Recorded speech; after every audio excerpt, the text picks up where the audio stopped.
আমার একটা চাচি দাদু চাচি আমার আমার দাদু আমার বোন এলাইছে আমার একটা চাচি ভালো করে তাকাও তুমি মরে গেলে এটা স্মৃতি থাকবো মা আমি মা আসলে ভালো করে দাও। মোবিল বাইরের কথা জি ছয়টা জি অনেক জিয়া যায় বাইরে বিদেশ পিছিয়ে কত শুক্রবার গেছে কেন সব খুলবে হ্যাঁ হ্যাঁ হ্যাঁ আচ্ছা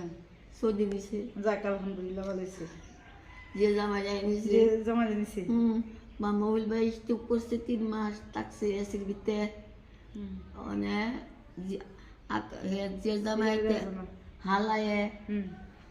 সোহাগী জামাই চিকিৎসা করছে মানে ভালো হয়েছে আল্লাহ আচ্ছা বাসায় যাক আলহামদুলিল্লাহ অনেক বলে বাড়িতে আইবো আচ্ছা আইতেইব না আচ্ছা বউ আমি আইতেছি বাড়ি যাই একটু ভিডিও করবো বল পিছন থেকে করি পিছন থেকে দাও